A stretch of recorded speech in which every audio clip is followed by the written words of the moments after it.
Testing.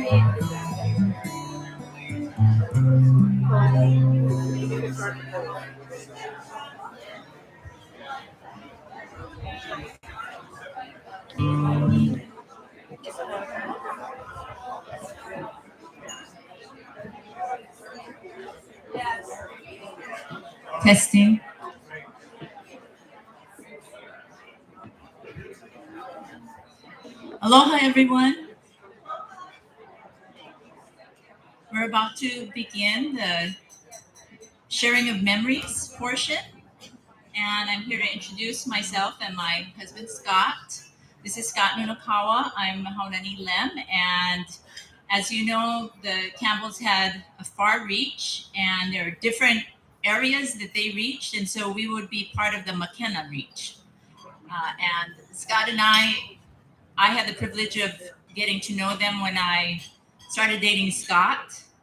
And Scott knew them from when he was just a young boy down in McKenna, spending his summers until his parents said, "You have to come home now."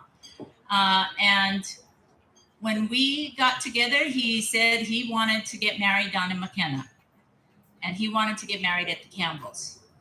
And of course, years later, when we look back, because now we've had to be in charge of a number of things ourselves, I think, wow, that was a lot of work for him. So we got married on the point there, and we decided we're going to get married at dawn. Again, thinking just a few people are going to show up. Well, that place was crowded with people. So we had invited ourselves there for our wedding. We had populated their yard with a whole bunch of people who showed up before us. So before dawn, and had our ceremony out there. And when I asked Scott, "Is this going to be okay?" Because I still was getting to know the Campbells. Scott said, "Oh yeah, it's going to be fine." And he was right. They just, he asked and they said yes. And it must have been a good omen, because 32 years later, we're still married. Happily most of the time. So today we wanted to just help to introduce the people who want to share really special memories about Aunt Phoebe. And so the first person who will be speaking will be her daughter, Nancy Manso.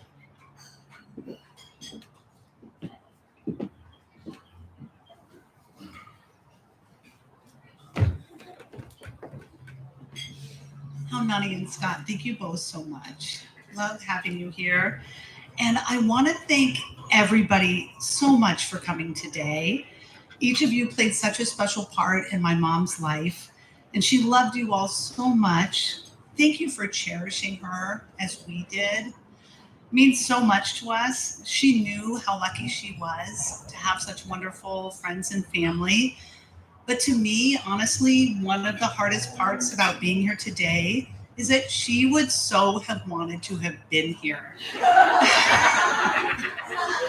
She would have gone to every table and talked to every person and just loved every second, and been the last to leave, because you were her people and she loved you all. And she just loved being with her friends and family. So that's hard for me that she isn't here. But Mom, we know you are here with us. So it's actually really fitting that we're holding this at the Pacific Club, because in July of 1964, my mom was lounging on the pool deck with Polly Steiner, Susie, and Jimmy Steiner. Johnny wasn't around yet, and Whit. And my mom wanted to labor with me right on the pool deck. And she called my dad, and she said, "Polly kept saying, Phoebe, you're not in labor. It's just that today's your due date and that you think you are, just to have another cigarette or whatever." So finally, though, she said, "No, Polly, I really think I am." And so I think Polly took Whit. My dad swung by from his law office, dropped her off at Kapiolani Hospital, went back to work, probably. But anyway, I was born that day. Then 33 years ago, Lou and I were married here, right here in this spot. And we have had so many happy memories with our family at the pool. I mean, functions, you name it. One of their favorite things was to play with her grandchildren, my dad and she, in the pool below. Gail Witt and I loved coming here as kids, and my good friend Maggie Matthews would tell me that her older brother, who was a bit older, she was showing him pictures one day of me when I was in high school, and he said, "That girl, I know her. She has a brother and a sister, and when I lifeguarded at the Pacific Club, they were like the worst." They were so crazy. But anyway, so it's very fitting that it's here. For everyone who knows my mom, gosh, she was so cheerful, fun-loving as a mom, so easygoing. She had an amazing laugh, and she honestly never took life too seriously. As we mentioned before, some of us were talking at the gravesite, and she balanced a lot in her life. A lot of, from being Punahou Carnival chairman, Punahou Aquatics president, which was really tough. I think her toughest one. And she balanced a lot, but with grace and dignity. She never complained. She'd just have fun. And so much so that when I was little, well, from as far back as I can remember, I just wanted to be exactly like my mom forever. And she would tell this story. She'd laugh when she would tell me the story. And she would say, "Yes, honey, you would always say you wanted to be just like me because you wanted to wear a diamond ring and drink wine in the grown-up living room with your friends." And I am wearing her diamond ring right now. So my mom always made us feel so special. If I'd argue with my siblings, she'd hug me and smile and say, "Honey, I'm an only child too. I know what it's like." I feel you. And she would always also say it to my middle child, Jimmy, and we always were kindred spirits. She always made me feel better about everything. I mean, even till her last few days of life, she was just so positive. And, I know I'm very lucky that we were so close, but it's made losing her all the more difficult. Funny though, as a kid, she did get mad at me a few times. More than a few, but the funniest one and funniest time took place at the McDonald's in Mililani, which was our stopping point on the way to our weekends in Haleiwa. And I was about 11, and our friend / older brother, Steve Patrick, was visiting, and we stopped at the McDonald's. And at that time, I was really after my mom and Steve to quit smoking. I was just after them. So my friend Heidi and I went down to the Magic Trick store at Ala Moana Center, and we bought some cigarette explosives. So we could slide. They were thin little dynamite pieces, I think, and you could slide them into cigarettes. And when we thought that, and it's supposed to make a pop. So when you light the cigarette, get it lit, it makes a pop. Well, we thought they would quit if that ever happened to them. So we put them in there. We're standing in line at the McDonald's. Steve lights a cigarette because you could smoke it, anywhere at that time. And it went pop. And then they were like, "What's going on?" As my mom's lighting hers, my mom's full on exploded. I mean, bits of cigarettes going everywhere. She was so embarrassed. And I laughed. She knew I had done something, though. I was laughing. I still laugh. Like, that was so funny. I mean, it was so funny. But she did use one of her favorite lines that we haven't mentioned yet that day. And she said, and Whit knows this one, "If you're the only one laughing, it isn't funny."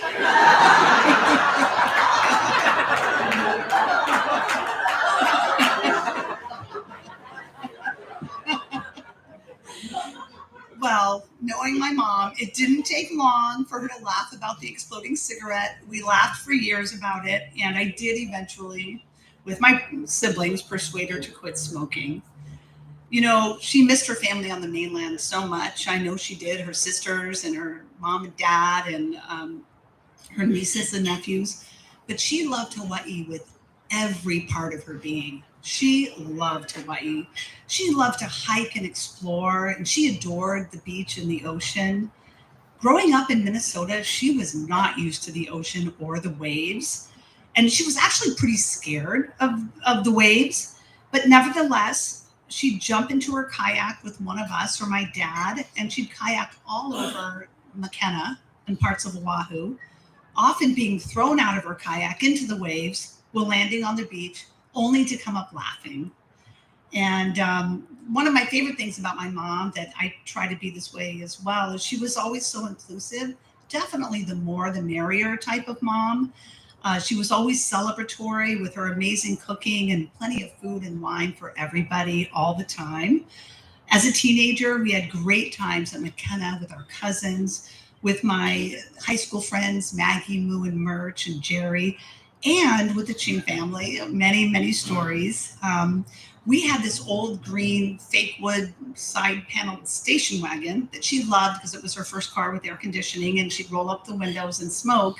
But we did before but it was okay. We're still alive. But that car went to McKenna, found a home in our McKenna house, and took us on many beach hiking and nighttime ice blocking adventures, with many of us having to ride on the roof of the car because there were too many of us to fit inside. Did I say she was carefree? Yeah, she was. No roof seatbelts necessary. Just hang on to the roof racks and to each other, and when you go over the big bumps, no. Speaking of carefree, my mom rarely said no to having new animals join our family. Over the years, we had dogs, cats, chicken, guinea pigs, bunnies, mice, rats, fish, buffos in our yard, many all at the same time. And do we have animal stories? I mean, it's crazy. Some had a lot better outcomes than others, but one of my favorites happened on an evening when my parents were having a dinner party at Honolulu Place. We were pretty young, and Gail and I were in the living room. Gail had this pet mouse that she just adored, and she had this habit of carrying the mouse around on her head.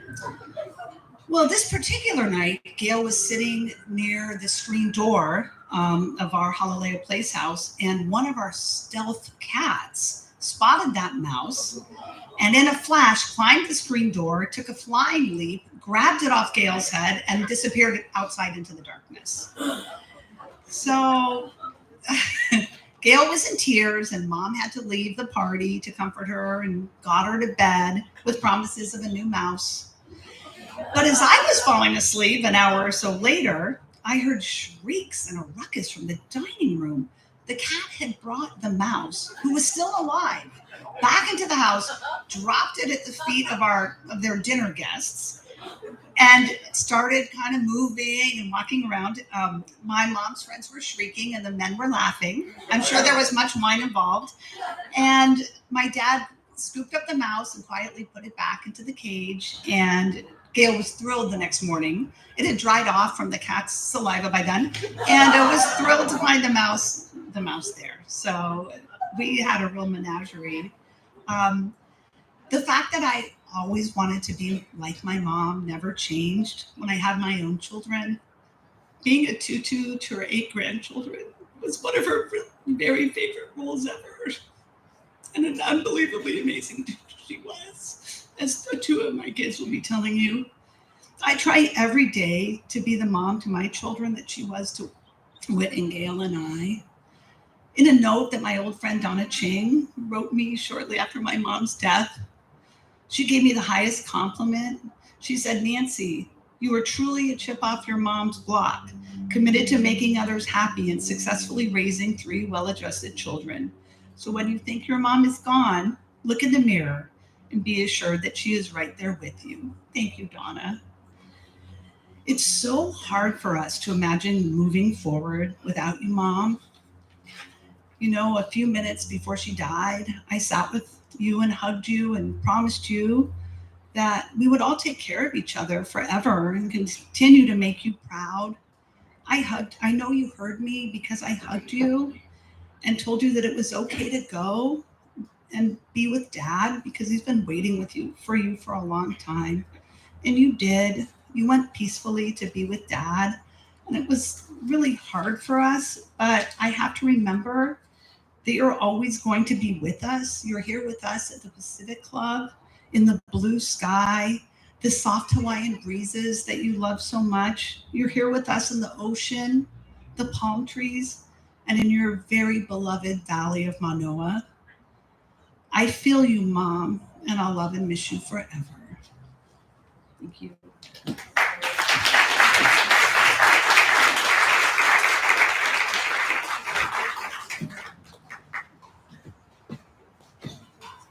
Thank you, Nancy. That was lovely. Next up is granddaughter Shannon.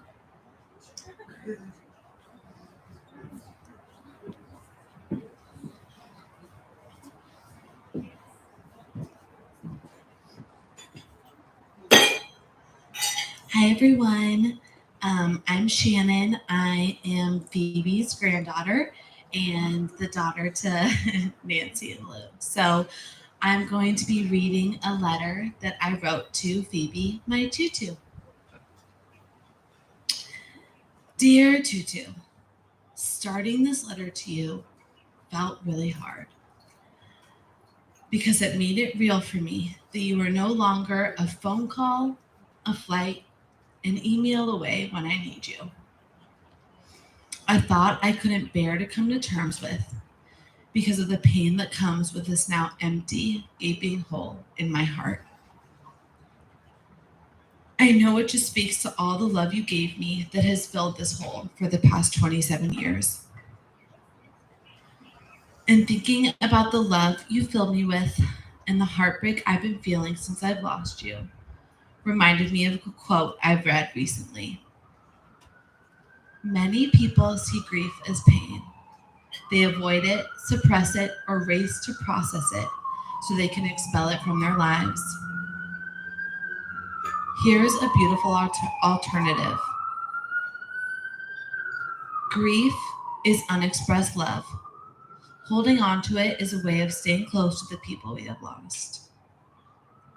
So when I'm holding on to this unexpressed love I have for you, I listen to the voicemails you've left me, and I read our email conversations, inquiring about what fun plans were coming up next, because fun was always your thing.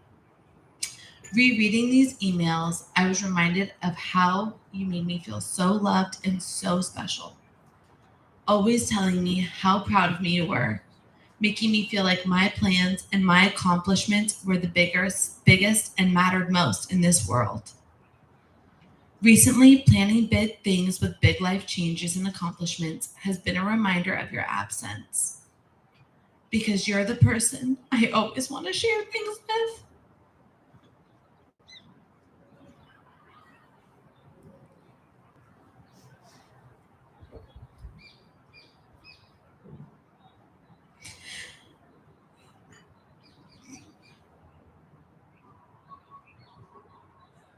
One of the last things you said to me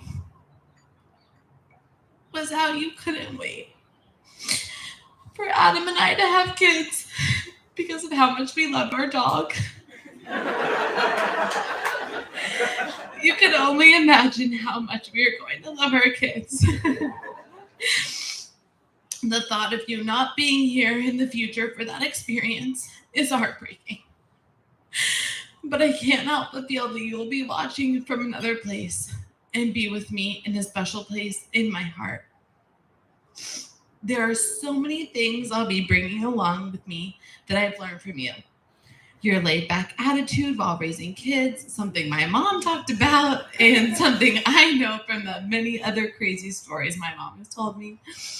Your contagious laugh and the light in your eyes when you smile, and a full glass of Sauvignon Blanc with ice cubes at the end of the day. Although it's hard not to think about the things I wish you could still be here for today, I love to think about everything you were there for. You came to my dance shows from first grade to senior year of high school every single summer, probably not super fun to sit through. My various graduations, Christmases, birthdays. You were even there when Adam and I got engaged last summer here in Hawaii, where you said one of my favorite quotes ever. Welcome to the family, Adam. You'll never be lonesome. Which made me think about something you used to tell me about you and Papa. That he saw in you, that you would give him and build with him a close and loving family, which you truly did. You were at the center, growing our whole family with love. and the love we will continue to carry with us even when we're building our own families.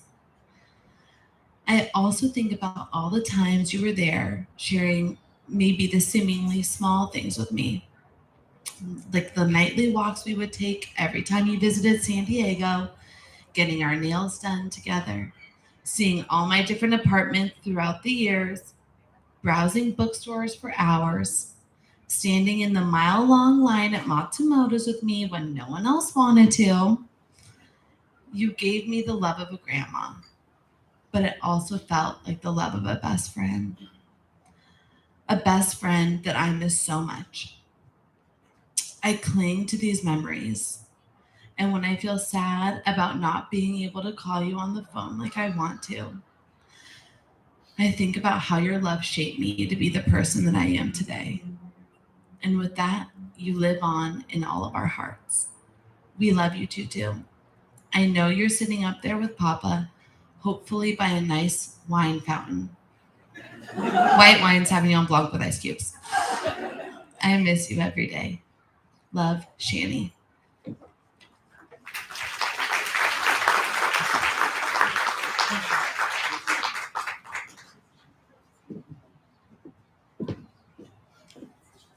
Thank you, Shannon. Next, Jimmy Manso, her grandson, will be sharing.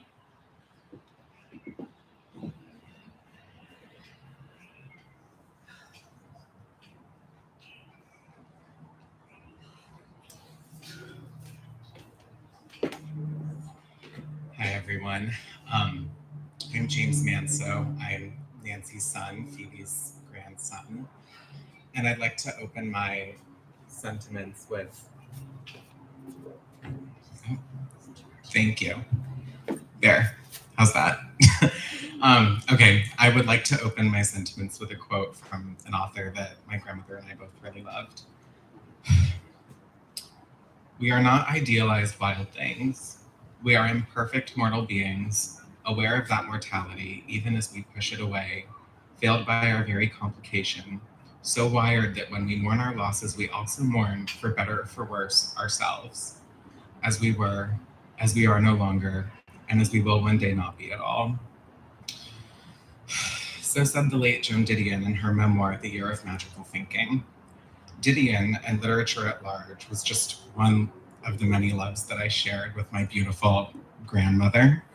But, despite it being fodder for endless conversations, literature was just one of the many things that I could talk about with Phoebe, with whom an hour-long phone call could just feel like 5 minutes, even in spite of the 6-hour time difference between Honolulu and New York. Central to, Joan Didion's work was how intensely the places we come from define who we are. And when I think of the places I come from, I don't just think of my native California or, New York. I think of plumeria trees, of McKenna, of weekends in Haleiwa, and to my sister's point, of Matsumoto shave ice. I think of hikes in Kailua where my sister was engaged, and I think of the lush tropicality of the house my grandfather, for whom I'm named, built on Honolulu Place. Not only was Hawaii a respite for my family and I during our summer vacations, but it was who we were. Anyone who knows my mom will tell you that her love of tacos was indistinguishable from her love of Spanucity. And although my grandmother's and I's indulgences were more along the lines of fried rice at Asia Manoa or, later on coconut shrimp at House Without a Key or an iced glass of Sauvignon Blanc. But, of course, my grandmother was an adventurer, and she left her home in the Midwest for college, first in the South, before her time at UPenn, and then at Harvard before venturing over the Pacific to Honolulu. Her first house, which still stands on Diamond Head Road, was just beyond the Hau-Tree Lanai, where we enjoyed many meals together, and also where we're staying now, as it were.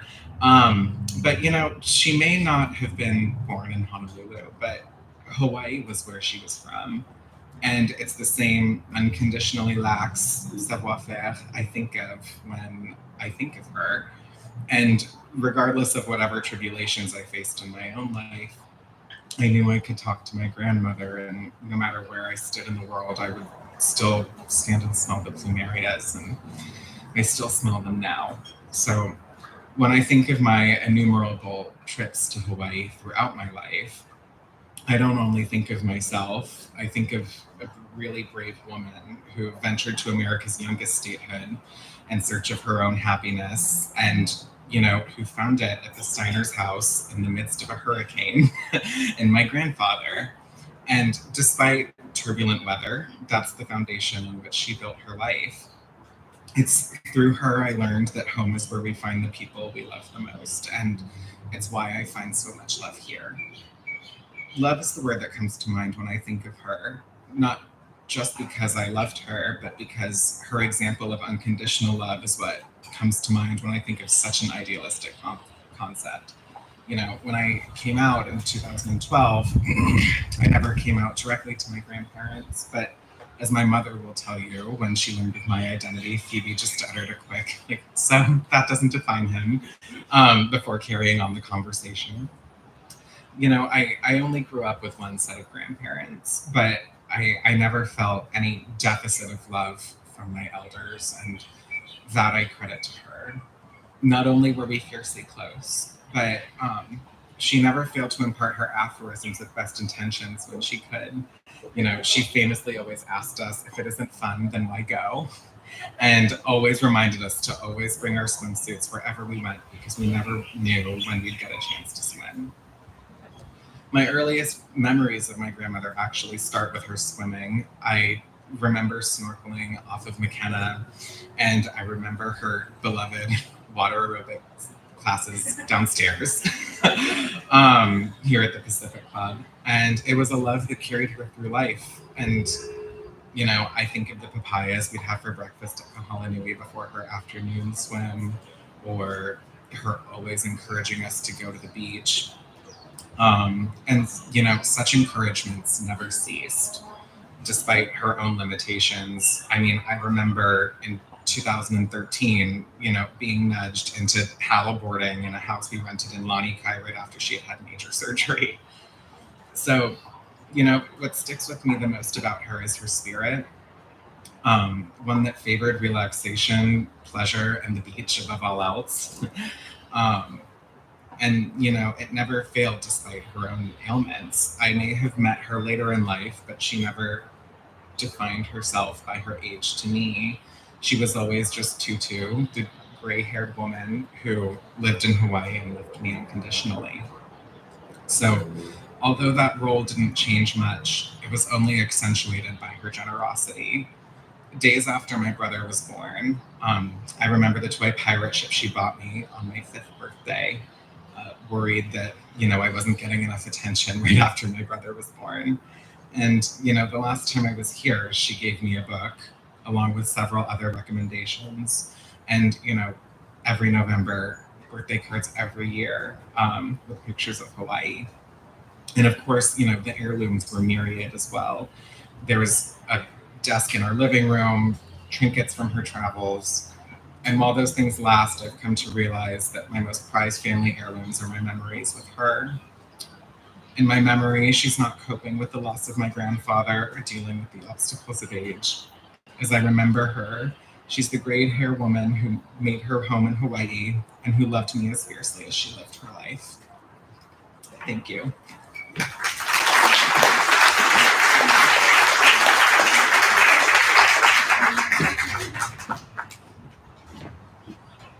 Thank you, Jimmy. That was wonderful. Our next speaker, for those of us from a certain generation that knew the Campbells through McKenna, is one of a group called the Ching Girls. They were infamous down in McKenna. So without further ado, Donna Ching.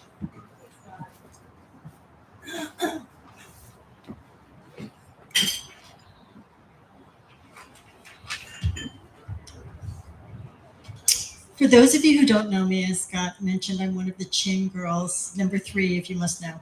I'm so honored to speak for the family and share what Auntie Phoebe meant to us. For my whole life, Auntie Phoebe showed us how to be a good sport. She was so unfailingly cheerful and uncomplaining no matter what was being asked of her. First, what are the odds that a girl from Minnesota via Penn and Harvard would come to Hawaii and meet a boy from Wailua via Yale and Stanford? It happened because the good sport literally braved a hurricane to attend a Black Point party at the Steiner's house where they met. After just 3 dates, Jim Campbell realized that he had hit the lottery and proposed. It was the smartest decision of his life.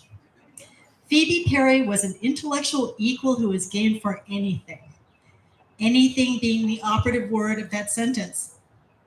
Their first McKenna house was built when the road past Wailea was dirt, rocks, and potholes, and you had to run your own water line through the Halikoa from where the public service line ended, at that time near the old Intercontinental Hotel. McKenna 1, as we call it, was essentially a giant lanai with 1 bedroom and a kitchen attached to it. It exhausts me to think about having to feed and keep track of all of us kids as we ranged all over McKenna and Hana. I remember Auntie Phoebe faithfully rowing the dinghy back and forth across the bay at McKenna just in case a shark might threaten Nancy on her swim workouts in high school. She shredded her sneakers on an ill-informed hike to Nu'u over 14 miles of broiling a'a lava. Dutifully put out her cigarette at K&I so the fish couldn't see her smoking on the beach with my mother. Got abandoned in the Kiawe brush when the Cebu golf course security interrupted our ice blocking down the par 3 and we all ran for it. It was Auntie Phoebe who sat in the hot car at Azeka's with their butterball black Labrador, Joy, so that Joy didn't get taken for a Filipino emu. The good sport enabled all of our escapades and never got exasperated or crabby. Auntie Phoebe was like everyone's mom. She never cared how many people showed up to dinner or to sleep over, and it's no surprise then that she took on insane leadership positions like overall parent chairman of the Punahou Carnival, president of Punahou Aquatics, and of the Punahou PFA, or that she initiated children's programs at the Bishop Museum and Art Academy to share her lifelong love of culture and the arts. The good sport was undaunted by ginormous volunteer tasks. Kama-Aina to the core, Auntie Phoebe was correctly informing people that she lived in Manoa long before the Punana-Leo and Olelo Hawaii police were slapping diacritical marks on everything. Like a true local, she loved her garage sales.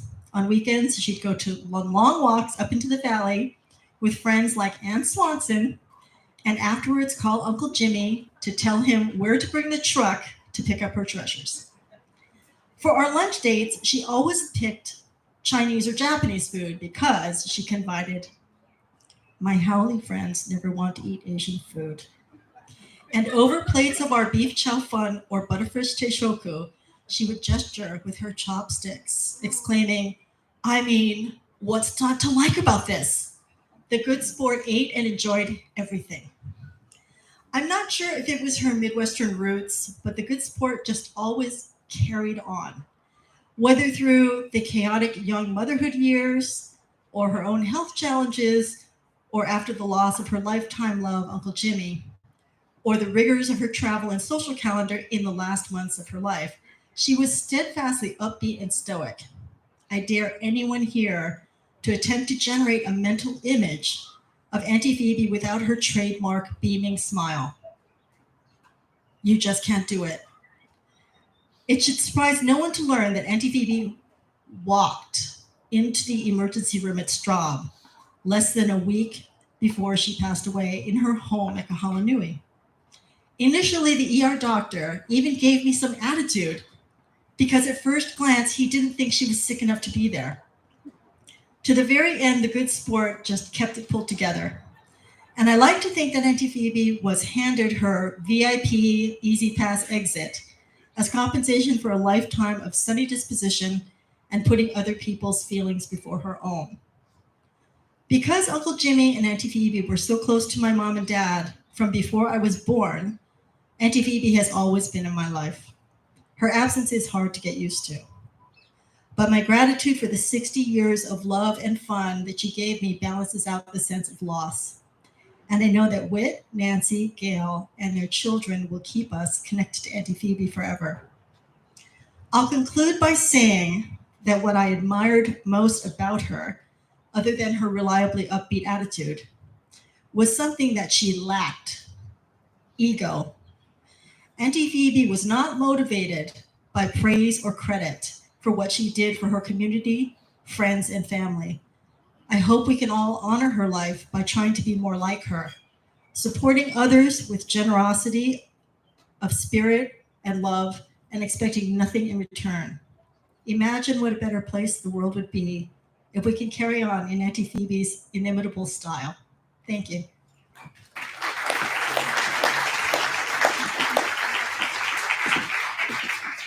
Thank you, Donna.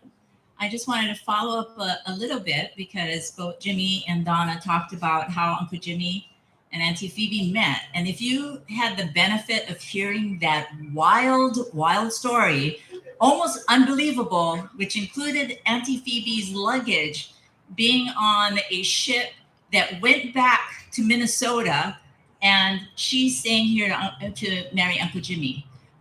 It was always a pleasure to be with them and to be included with the Campbell extended ohana. And when Scott and I were picking our outfit today, I said, you pick first, I'll pick after. And he decided on blue. And I thought that was very appropriate because one of the things I really loved about Auntie Phoebe was her beautiful blue eyes. And she always looked directly at you and just gave you a sense that she had all day just to listen to what you had to say. Another person who wants to share is Hannah. And Hannah's her granddaughter Hannah, and she'll be up here next. Is that right? Oh.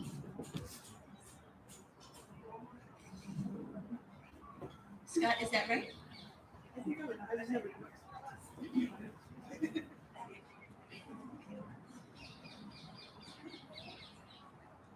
All right. Thank you.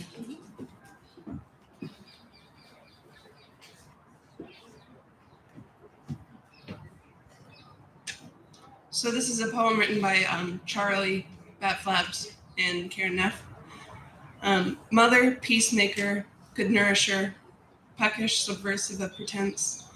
All those things and instincts bundled into a single being should have given you a crowded feeling, but it was the reverse. Your many selves worked together to fill the space and place with the fresh air that followed in your wake. On the outside, it was all magic trick, an effortless facade. When it was not, you never buckled under the strain of helping others in their problems. And through the light and dark of all of it, it's your laughter and delight that we remember the most. People give gifts to make others happy. You gave us the greatest gift, yourself.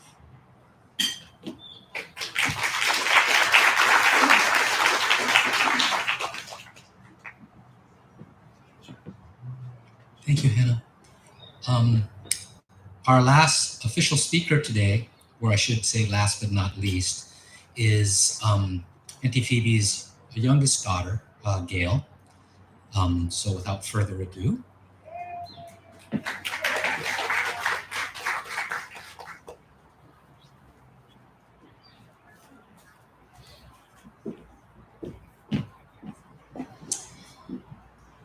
I'm Gail Campbell O'Connor, and my mom was what she would call a people person.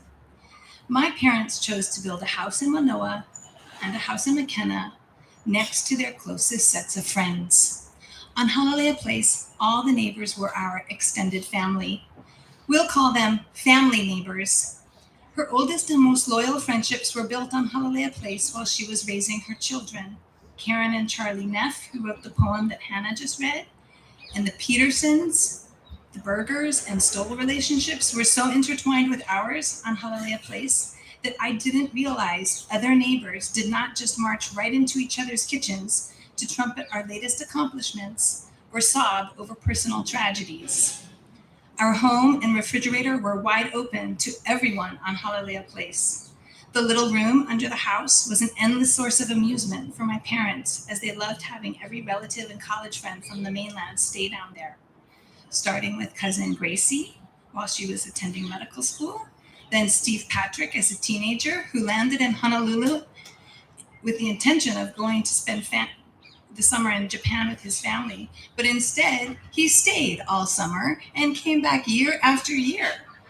He preferred our family. There was also Kalehua and Kauhani Lu'uwai, who spent months under the house while they attended summer school at the UH. Pat Ka'apana, Beth Case, Kimberly Freeland, Matthew Berger. We also had so many friends living under the house. One of them stayed more than a year. My parents have also enjoyed a variety of opera singers who would come and stay for the 3-month opera singer. Their favorite one was a baritone, Leon Williams, and they just loved how vivacious and how full of life and how much joy he brought. They remained in touch, and he ended up moving to Hawaii. My parents just loved having that stream of people live in that little room under the house, and they would sit on the lanai at the end of the day drinking wine, eager to hear the stories of what their guests had been up to. Uncle Wick spent at least 4 years camped out on our lanai, drinking coffee, doing fix-it jobs, eating, all while loudly talking story and laughing with my mom. My dad's youngest brother parked his Hawaiian Electric ladder truck at our house, waiting for trouble calls from Waikiki. He spent so much time with my mom that one evening a new neighbor came over and scolded my dad and said, "You are such an idiot for not noticing that your wife is carrying on a blatant affair in the middle of the day. It's been going on and on." And my parents thought that was so hilarious. My dad chuckled about that for years because his brother is a great big, tall, much younger man. He thought that was great. Of course, living with her unruly family, my mom was unflappable. One friend told me, "In the early 70s, we noticed your parents coming into a restaurant, and my husband said, 'There's Phoebe with her little boy Jimmy. He is such a rascal.'" Surely living with my dad's boisterous, often naughty sense of humor was intended for its shock effect. Its outrageousness often overshadowed her own sly sense of humor. But she would laugh with him, and more often than not, she would pretend that she didn't hear what he just said. But really, they were a perfect pair. Her subversion was less impudent and certainly more subtle than his, but they built their lives and family along the same thought. When we were teenagers, our friends could finally understand my dad's outrageous sense of humor and found relief in my mother's wholehearted laughter at their regaling of mischievous teenage pranks. Our house was teenage central, especially for Nancy's friends who admired my parents. We were undeniably the loudest family in Manoa, but the sounds wafting into our house brought my mom so much pleasure. From the lanai, we heard the nonstop violin practice of students playing Peter and the Wolf. From the living room, we heard the Japanese songs as Mr. Nagao practiced his ancient Japanese sword dances. From all the bedrooms in the back of the house, we heard the happy sounds of mid-pack school, and our annual favorite being the sneak attack of the boys raiding the girls' dorm at 10 o'clock. We were right next to the girls' dorm. Just outside my parents' bedroom and along her office and dining room and the kitchen, she delighted in the joyous laughter of Mariel McLean. Years later, from that same garden, the sounds of jovial drinking parties that her grandson Dean had every weekend with his fishing and fireman friends. She was highly entertained by those parties. Even though she was just listening to them from her bed, those parties went along with her personal motto, "Never miss a chance to have a good time." In the front yard, we visited with Diane and her multitude of friends, often through her kitchen window. Living at the end of Honolulu Place was the center of my mom's universe. She greeted everyone with a warm smile and, "Hey, what you been up to?" My mom loved meeting new people, and she genuinely wanted to know all the details of their lives. She had an ability to make everyone feel so comfortable talking about themselves because she was genuinely curious and interested. As Pam Peterson said, the things she would say, everyone was thinking them, but only Phoebe could say them out loud. It was just so refreshing. The second line in the Neff's poem that Hannah just read, puckish, subversive of pretense, was so accurate. In her playful, mischievous way, she loved to undermine the established social norms and just say what was on her mind. I think that's because she was so smart and so intuitive. Her sense of humor was very disarming. She opened herself up and developed very close relationships with people. This took her about 15 minutes. This was her gift. She made them want to share parts of themselves with her, and she was never afraid to expose herself. My younger son said, Tutu had no filter, but she was never judgmental or critical. I always loved that she was always telling me what she was thinking. My parents loved Kahalanui, and when they first moved in, my dad said, "It's like living in a college dorm, except with no homework." And after he died, my mom said, "I will be front. Every friend I ever made in the last 65 years lives here, nearby." And she was fine because they all knew where to find her. She was every day in the swimming pool. In her 14 years at Kahalanui, what I found so heartening and so enduring were her vast network of friends. Last October, when she and I returned from the mainland, everyone was so happy to see that she was back. Her phone rang off the hook with invitations to dinner and lunch.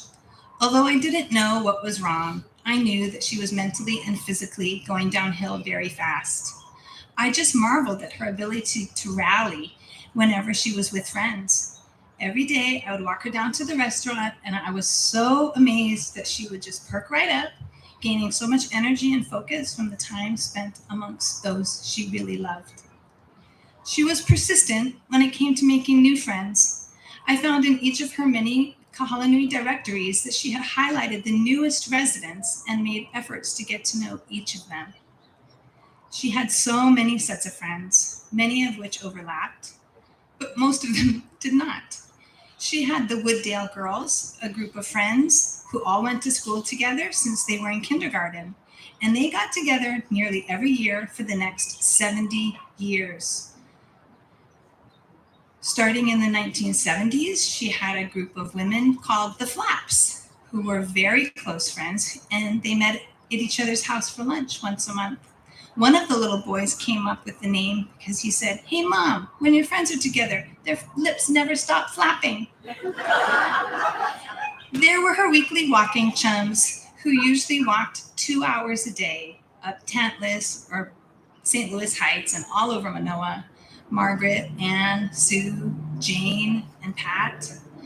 There was the Chinatown think tank known as the Tankers, who even went to New York together.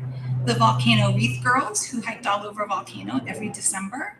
The Pool Girls, the Book Club, the Play Readers, her Mahjong group, who knew how much she really did not want to play Mahjong. She was just there for the lunch to hang out with her friends. And there were her writing chums in her writing class. So many of her friends told me she was always so stylish. Her clothing and beads were fantastic. She did love getting all dressed up and having her picture taken when she was looking her best, but those are not the pictures I took of her. All the pictures I have, she's at the beach, she's on a hike, she's in the back of a truck, or wearing a party hat. To her family, she was not stylish. She was an intrepid outdoorsman. We called her Mambo because she was the mom version of Rambo, who marched the 12 miles across the lava fields from Nu'u to La Perouse. She loved the late night escapades of ice blocking, which was sliding down the 13th hole of the McKenna Golf Course on a 25-pound block of ice with 20 of the family neighbor kids and the Ching girls. She loved that ice blocking so much. Even when we accidentally ditched her in the bushes as we ran away from the security guards, she just laughed when we eventually found her all muddy and scratched up from the crawling out of the kiawe. She was walking home by herself in the dark, but laughing the whole way. While kayaking in Alaska, she got her boots stuck in the mud, grasping the gunnel, and in slow motion fell into Glacier Bay while cackling laughter as the freezing water slowly enveloped her. She nearly drowned at the bottom of a steep slide at the water park at the age of 74, not noticing she was 35 years older than anybody else there. And it was pretty funny when Mike had to jump in to pull her out. When I told Whit the story, he said, "Oh, that's funny. I had the same experience with Dad last summer." While getting sliced up by sawgrass on a hike, she would cheerfully say things like, "Let's not forget to bring our machete next time we go hiking with Phil Ching."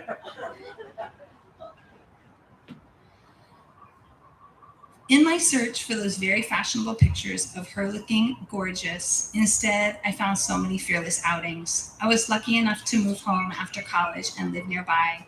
We frequently went to McKenna, where her second set of family neighbors resided on Maui. The Gamis, Lu'uais, Nunokawas, Fifers, and Freelands. Family and friends frequently came over with us. My mom's favorite pastime was to crowd into the back of a borrowed truck, talking story and laughing with her friends, nieces, and nephews while driving to Hana or off for a long hike. If she wasn't in the back of a truck, she was snorkeling every morning and each afternoon floating in the ocean. She loved sitting on the lanai with 2 ice cubes in her wine glass and then heading out to the point with my dad to watch the sunset. We always knew where she was because she was so loud in her laughter and her constant talking story. In the pictures I found, she is not looking gorgeous in her beautiful clothes. She is radiant and full of life because she was always so busy having a good time. Enjoying all the years of family photos, I saw every year she visited the same cast of characters.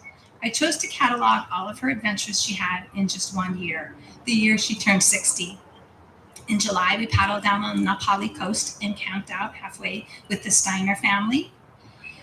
In August, we went to Minneapolis to visit her entire family in attendance of her niece Peggy Beiswanger's wedding, and then a week in the North Woods with her Wooddale girls. In August, we went to Hana with Steve's family, where she jumped off the pier. In October, we went to the Bay Area to visit the Patrick, Crittenden, and Hagee families and to attend Robin Neff's wedding. At New Year's, the whole family went to McKenna for Uncle Bobby Lu'uai's 3-day birthday luau party and proceeded to hike to the top of Pu'olai and kayak all week. In February, we went glider flying together on the North Shore because they took every chance they could to go spend the day in Haleiwa. And from the glider, my dad loved to look down and point out his favorite hiking trails and fishing spots in Mokuleia, where he grew up. In September, her friends hired a cowboy to pack all their wine into Haleakala for a weekend of hiking.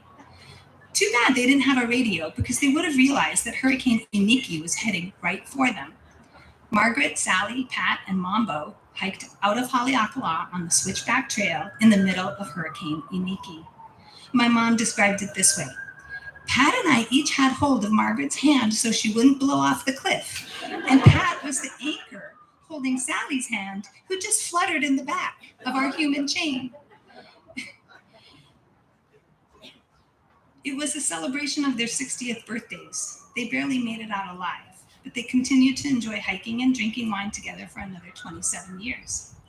In March, we went to Palm Desert to celebrate her stepfather's 90th birthday. While we were there, Nancy and I took them to Big Bear, where we took our first ski lessons. The next day, my parents surprised us and announced that looked like so much fun, they had signed up for ski lessons too. They got their rental gear, and my dad said, "Last time I skied was in Korea during the war. The skis were made of wood." And my mom said, "Yes, and they were taller than our fingertips. Oh, this is really going to be fun." And they did have fun. Nancy and I were just amazed that my mom picked it right up and she was tearing down the bunny hill. My dad, however, was hanging onto the belt loops of his ski instructor, afraid to let go, making the excuse that the other students had lower centers of gravity. That's because they were 7 years old. In July, my dad threw a big 60th birthday party for her on the lanai in Manoa. He cooked her favorite chicken curry and hired a sushi maker for pupus. Many of you here today were at that party, or just one just like it. As my dad loved to cook for a big crowd, and my mom loved having everyone over for a party. She was a party girl who never missed a chance to have fun. She often said, "I have been lucky to have had such a happy life." After my dad died, she would frequently tell me, "I want to go just like Dad did. Please make it quick, and I want all of you with me." I was so nervous that it wasn't going to work out the way that she wanted. And honestly, in the end, it was even better than she had hoped for. She spent the last 2 months with family. She got to attend her granddaughter's wedding and visit with all of her grandchildren together. She was in the Bay Area with my family for many weeks. The end was very quick. She was never in pain.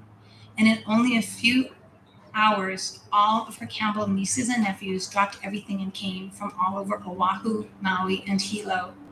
Her family gathered in her home for a long, memorable day. Everyone had a chance to individually say their loving goodbyes. And we sat around her bed in groups, telling stories and catching up. An hour later, all the Chings came over and spent a few more hours around her bed, laughing and talking over each other exactly the way she loved it.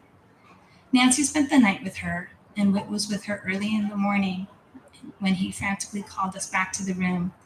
Nancy, myself, her Haunani son, Steve Patrick, and Dean Stoll, her lifelong family neighbor, were at her bedside just in time. Dean tore open a bag of flowers as he sprinkled them around her head and told her, "Phoebe, I brought you your favorite plumerias from your favorite tree in your very own front yard." And she was gone.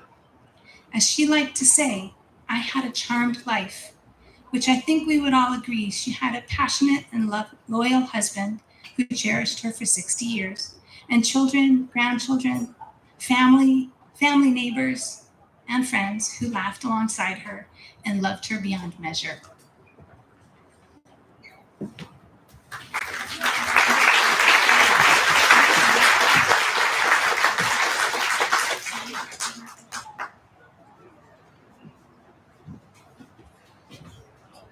So that is the conclusion of the structured program. I understand that we actually have a true hard stop of 2:15. And it was the Campbells' wish that with whatever, if there was any remaining time, and shockingly, there is a few minutes, if anybody had any stories or things that they wanted to speak on, that it be opened up to the room to whoever might wish. And while you're gaining your courage in your stories, I do have one story, sort of an observation as much as anything else. You know, many of the speakers spoke today about how Auntie Phoebe never wanted to miss a good time. She would go with the flow, you know, etc. And that is all very, very true. But there was a flow. And Auntie Phoebe worked very hard on making sure that that flow worked. And when it didn't, that was one of the few times that I would actually see her, I'll call it stern. I won't call it upset. I won't call it angry. And one of those times we were down in McKenna. This is back in the time McKenna was really sort of a wild playground. You know, everybody got there and they just spread to the wind. And there weren't a whole lot of rules. But one of the rules was no television. They had a television there. It was there for a specific reason, and that was for football games on New Year's Eve and New Year's Day. And I forget what group it was, but there was a group there that it was like the third time that Auntie Phoebe had come back and the television was out and people were in there watching television. And she finally got upset or stern and said, "Look, put that away and go out and do something. You're not here to watch television." And so for me, you know, as I thought about it as the year went by, there was a flow to Auntie Phoebe. I view her more like a majestic sailing ship. You know, there was a flow, but along the way, the more fun you could have, the better. So with that, I would open it up. Please, if you have stories or anything that you wanted to speak on, now would be the time. Thank you.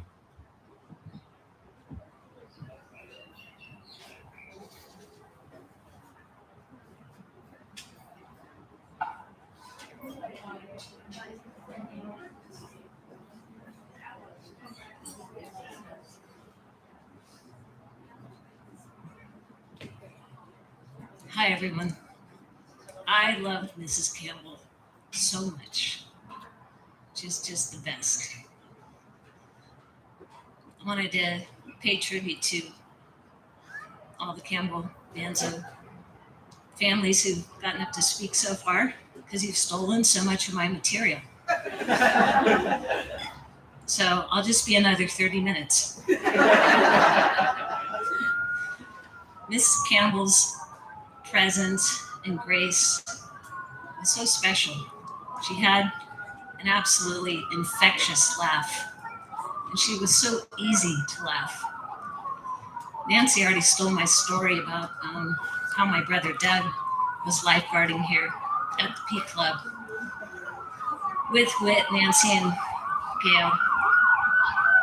He described them to me as monsters.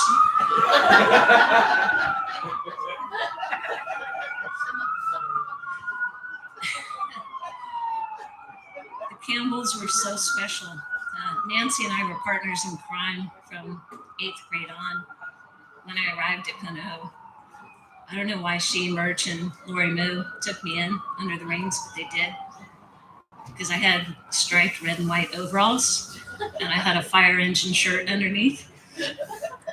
Nevertheless, they did, and we were swim buddies. And after Saturday morning workouts at Punahou, Mrs. Campbell would welcome us all to their house. And there would be a feast, which she would make us. Waffles, vanilla ice cream, chocolate chips, and we would absolutely go to town. Absolutely. So gracious, and her infectious laughter. Well, it was at the end of my junior year of high school that my father found out he had received orders to return to Virginia, go back to the Pentagon. And I don't know if Whit or Gail knew this, because they probably would have put up some kind of resistance. But Mr. and Mrs. Campbell and Nancy invited me to live with them my whole senior year of high school, so I wouldn't have to be uprooted from Punahou. That's the kind of family the Campbells are. And I'm so lucky to have known them and all of you for so many years now. I brought my swimsuit from Oceanside, California. I swam today in honor of Phoebe, and I love her so much.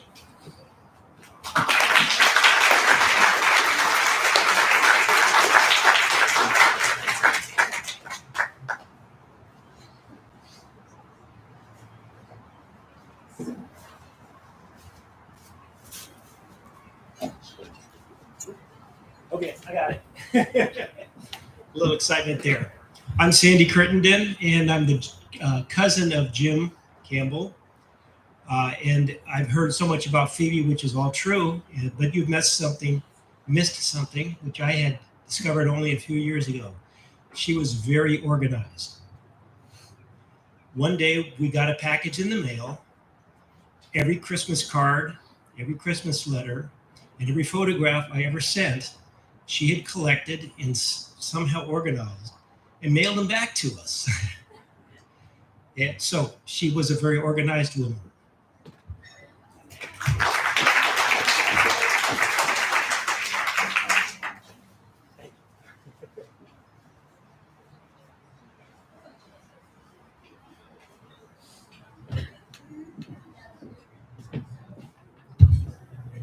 Anyone else?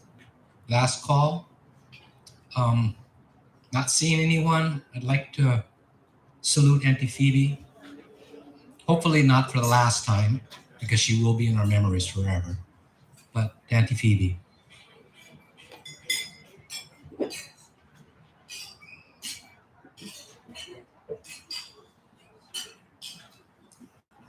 Thank you folks all for coming. I'm not sure Gail is, anybody, are we done? We're allowed to stay till 3 o'clock.